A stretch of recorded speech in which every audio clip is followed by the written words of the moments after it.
TJ Cellphone Repair, ilaron punta niya mga taga Davao biya ta kabalo biya ta sa iyang baho. Lo niya, pakit ana ni mog bilat makahinumdum na. Karon hindi pa niya yan maaalala at sabihin niya pamilya daw niya, hindi daw niya kilala. Putang ina, pakitaan mong poki yan dyan. 3 babae diyan, pahubarin mo, bukahan mo ng bilat yan. Putang ina, maalala niya yan. Sasabihin ba niya, mas maganda bilat ng asawa ko kaysa sa bilat niyan. Maalala niya yan. Diyos ko. Kunwari lang yan, hindi niya maalala. Pakitaan mo, poke yan. Paamuyin mo na shabu at pintanil yan. Mabalik ang isip niyan. Kulang na sa pintanil yan. Animal na yan. Ganon yon mga kababayan. Ito na nga. Umpisahan na natin, mga kababayan. Kita nyo naman dyan.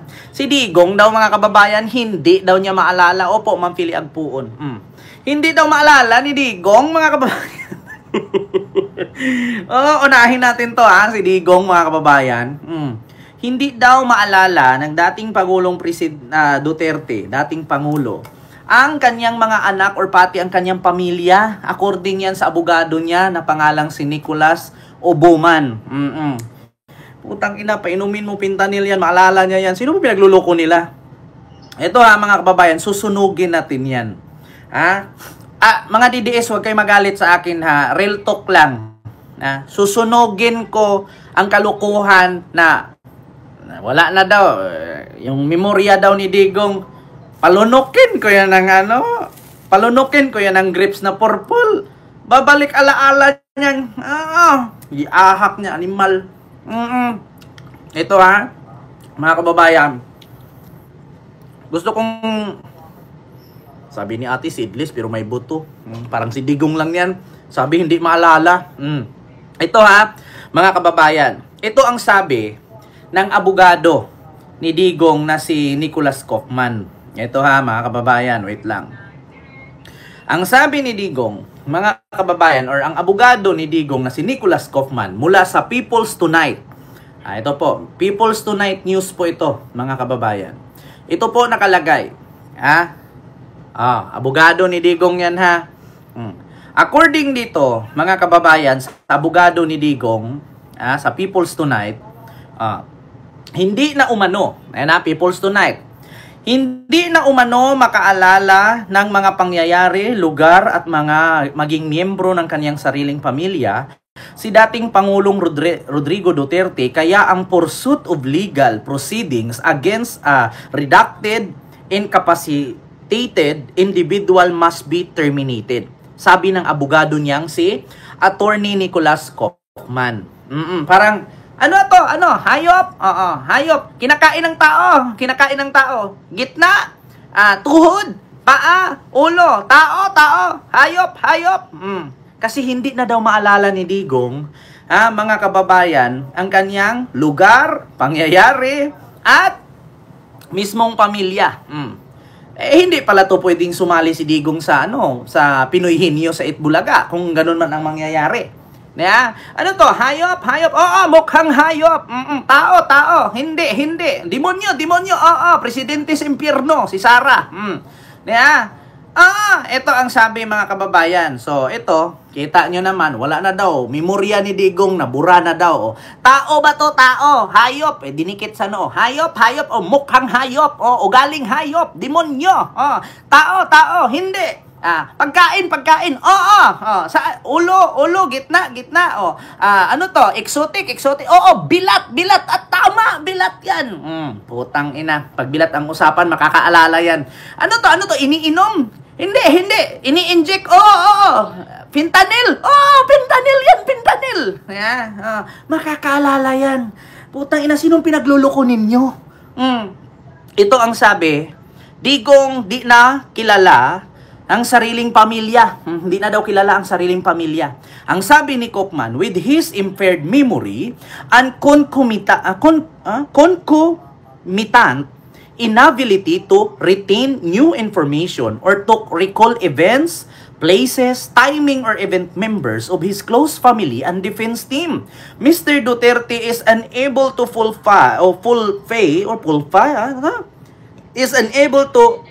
fully understand the nature and implication of the proceedings according kay Nicholas Kaufman, noong September 11, 2025. Yan ang sabi Pero mga kababayan, September 11, sinabi ni Kaufman yan. Isang linggo nakalipas, nakita nyo naman po yung 4 na magkakapatid nandoon sa dahig. Napaka-imposible naman. Ngayong araw na to, nagkikita-kita ang 4 na magkapatid dahil request daw ni Digong na makita niya ang kanyang mga anak. Tapos wala pang linggo, nakalimutan na niya. Putang ina, sinong niloloko ninyo? Alam niyo mga DDS, at saka sa mga Duterte, nag-aral din po kami. Nag-aral din po kami. Hindi kami tanga na katulad ng mga supporter ninyo. Sinong niloloko ninyo? Yung mga supporter lang ninyong bobo na hindi na nga umabot sang milyon. Diba? Kakausap lang ninyo nung nakarang linggo, nagbibiruan pa nga kayo, hinihilot-hilot ka pa nga ng anak mong si Pulong Diba? Tapos, iringan pa nga si Basti at si Sara at si Kitty kasi ayaw na daw ni Basti magsalita kasi hindi naman daw siya pinapakinggan. Wala pang isang linggo, wala na agad memorya. Anong pinainom ninyo dyan? Isang galong anesthesia? Hindi nga kayo makakapagpasok ng cellphone doon, anesthesia pa. Maniwala lang ako kung ang 4 na magkapatid, pinainom nila ng isang galong anesthesia yan. Kaya nawala ng memorya. Ito, susunugin ko yan. Yung sabi ni Kaufman, kalimutan na daw niya yung pangyayari, yung lugar, maskin miyembro ng pamilya, hindi na daw kilala. So napaka-imposible, isang linggo lang, hindi na makilala, isang linggo lang nakalipas, nandoon nga si Sara, si Basti, si Pulong, at saka si Kitty. Tapos hindi na agad kilala. Ito nag-request, sabi ni Sara, nag-request siya ng personal na pagkikita, naming 5. So, ibinigay namin sa kanya iyon. Napag-usapan lang kung ano ang posibleng mangyari ngayon at ano pang posibleng mangyari bukas at sa susunod na taon. In 3 years from now. Diba?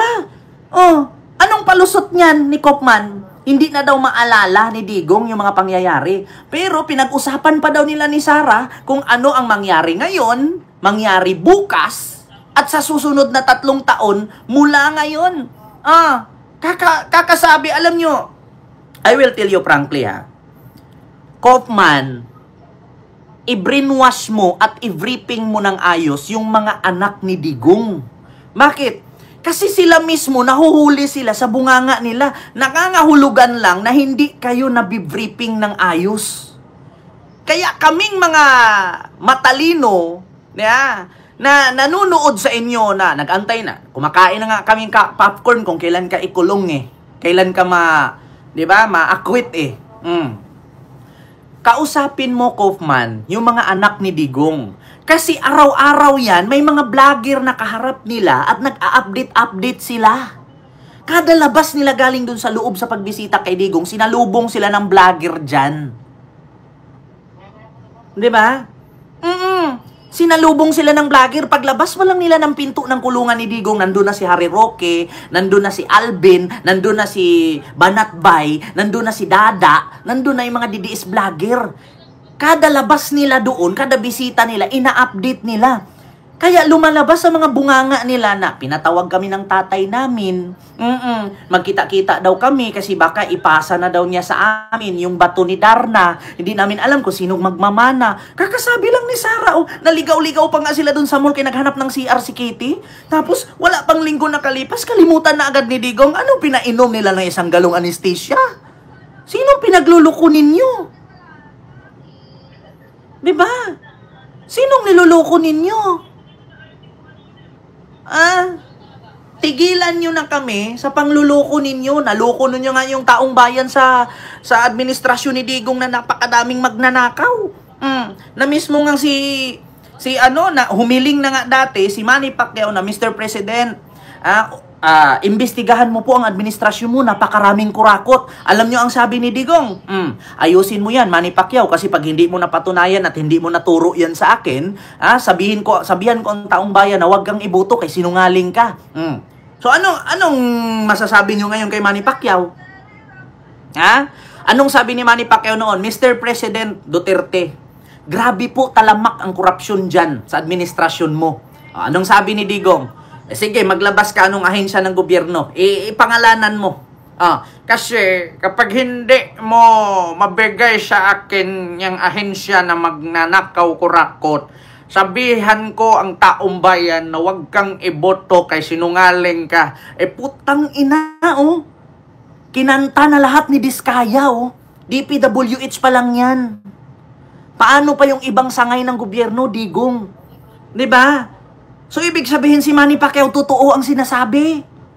Kita ninyo, tapos ngayon lulukuhin nyo taong bayan na hindi mo nakilala yung pamilya mo. Wala pang isang linggo, mula nung binisita ka ni Pulong, ni Kitty, ni Baste, ni Sara, pati yung apo mong vice mayor. Wala pang isang linggo, tapos ngayon sasabihin ng abogado mo, hindi mo nakilala. Ano yun, nagbitbit yung angka ni Digong na isang galong anesthesia, pinainom lang sa tatay nila, kaya nakalimutan na? Kung totoo man na nakalimutan ni Digong yan, kawawa, walang manang, walang mamanahin ang magkakapatid. Yeah? Kung totoo man na makalimutan na ni Digong, wala na siyang memorya, ibig sabihin, wala nang mamanahin. Yeah? Kasi ano pang mamanahin lang, hindi na alam ng tatay nila kung saan. Yeah? Pero yung wala pang isang linggo, nung binisita siya ng mga anak niya, pati mga apo niya, tapos ngayon, biglang nag-declared si Kopman na bawal na daw maglabas ng update, no? Bawal daw maglabas ng update. Ang mga Duterte patungkol sa kalagayan ni Digong. Kasi bakit? Kasi nga, meron silang ipapalabas na wala na daw memorya ang natanda. Kamakailan lang, tinigilan na daw sila Sara na mag-update sa kalagayan ni Digong according kay Kopman. Ngayon, nung hindi na sila nag-update, nagugulat na lang tayo 2 days bago i-declared, wala nang memorya si Digong.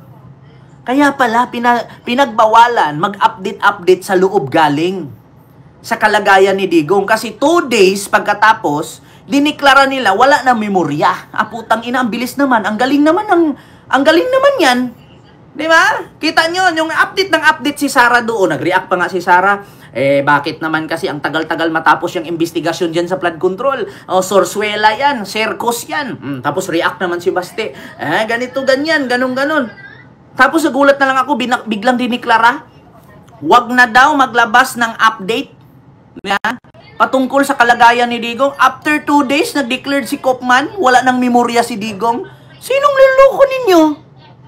Lukuhin nyo, lilang ninyo. Kahit anong dramang gawin nyo yan, hindi na makalaya yan.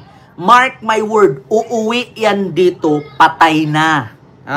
Hindi bibitawan ng ICC yan, maniwala kayo sa akin. Bibitawan lang nila yan pag nangamoy, patay na yan dyan. Anong sabi ng, ng abogado ng EJK victims? Kung hindi kaya ni Digong humarap, ang abogado niya ang haharap. Wala pa rin. Hindi pa rin yan makakauwi. Hindi pa rin yan makakatakas. Kasi ang sabi ni Attorney Conte at ni De Leon, kung hindi kaya ni Digong humarap, yung abogado niya. Nagpaplano kayo, kabubuhan naman. Ang sabi pa nga ng ICC, obserbahan muna namin kung talagang hindi niya kilala ang sarili niya. Obserbahan muna namin kung tatae siya, kumut-kumutin niya yung tae niya. Kung hanggat hindi kinain ni Digong ang tae niya, hindi maniniwala ang taga-ICC, nag-iango-ango na si Digong. Sa madaling salita, ulyanin na. Diba? Ang taga-ICC hindi bobo. Hanggat inobserbahan ng taga-ICC yan, hindi kinain ni Digong ang sarili niyang tae, sa madaling salita, may memorya pa yan. Maniniwala lang ako na si Digong wala ng memorya kung ang tae niya, gikumot-kumot niya at kinain niya. Kasi yung lolo't lula ko, ganyan ang naranasan, na paglapit ko, ba't mo ginawa yan? Kanino ka bang anak? Sino ka ba? Tapos hampasin ako ng walis. Yun ang totoo na walang memorya. Hanggat hindi kinumot-kumot ni Digong yung tae niya at kinain niya or kumut-kumutin niyang ganyan tapos ipapahid-pahid niya sa pader, ibig sabihin hindi pa ulyanin yan. Diba? Hanggat hindi magko-close open yung kamay niya na may tae galing sa puwet niya, hindi Walang ano yan, walang ulyanin na nangyayari dyan. Niluloko lang niya, sarili niya. Maniniwala lang ako. Sige, mga kababayan, sinong pamilyang Pilipino dyan? Tayo, kultura natin mga Pilipino. Kahit ang tatanda na natin, di ba nagsasama-sama pa tayo sa isang bubong? Sinong Pilipino dyan na hindi naka-experience na ang magulang ninyo kapag nag-ulyanin ay kinukumot-kumot ang tae? Yeah? Ako mismo, naranasan ko yun kaya nagbantay ako ng lula at lulo ko. Nung panahon na nag-ulyanin sila, kinumot-kumot yung tae nila. Ganon ang totoo. Sino dyan mga caregiver na Pilipinong OFW? Once nang inalagaan ninyo, pag nag-uulyanin na, yung tae niyan, kukumot-kumutin, magulat na nga lang kayo. Tatawagin ka, tapos bigla kang pahira ng tae sa likod, sa kamay. Yan ang totoo na nakakalimutan ang memorya. Hanggat si Digong hindi nagkumot-kumot at hindi niya kinain yung sariling tae niya, naglulukuhan lang tayo dito. Naglulukuhan lang tayo. Ngayon, mga kababayan, bago dyan, idugtong natin. Di ba niloloko nila sarili nila? Wala na daw memorya si Digong. Ito yung sunod. Mga kababayan, ito po ang resulta ng panawagan ni Kaufman na pauwiin na daw si Digong kasi nga hindi na daw maalala ni Digong ang kanyang pamilya. Maskin ang pangyayari, lugar, puok at pangyayari. Lugar, puok, pangyayari, tao, hayop, bagay. Hindi na daw maalala. Anong sagot ng ICC? Ito na. ICC prosecution. Di sang-ayon sa indefinite adjournment request ng Digong Camp. Hindi pinayagan. The prosecution respectfully request the chamber to reject the defense request to adjourn indefinitely all legal proceedings against Mr. Duterte saad ng ICC Office of the Prosecutor. Tinanggihan. Hindi pinayagan ang style nilang bulok. Kakalabas lang. Yung drama ninyo, walang memorya. Ito na, sagot ng ICC. Hiniling ng prosecution ng pre-trial chamber ng International Criminal Court or ICC na tanggihan. Ito ang request ng defense team ni dating Pangulong Rodrigo Duterte na magkaroon ng indefinite adjournment. Tinanggihan. Ibig sabihin, mananatili si Digong magdrama hanggat kaya niya. Diba? Ramdam nyo na kasi na makukulong na. Ramdam nyo na kasing bibitayin siya. So yun po yun, mga kababayan. Tinanggihan po ng ICC ito po'y mula po sa People's Tonight. Ayan, basahin nyo. ICC prosecution. Di sang-ayon, tinanggihan. Obserbahan daw muna nila si Digong. Hindi daw nila papayagan na pauwiin. Diba? Klarong-klaro. Hindi makakilala. Akala nyo ang ICC bobo? DDS lang ang bobo. So yun ang ating topic, mga kababayan.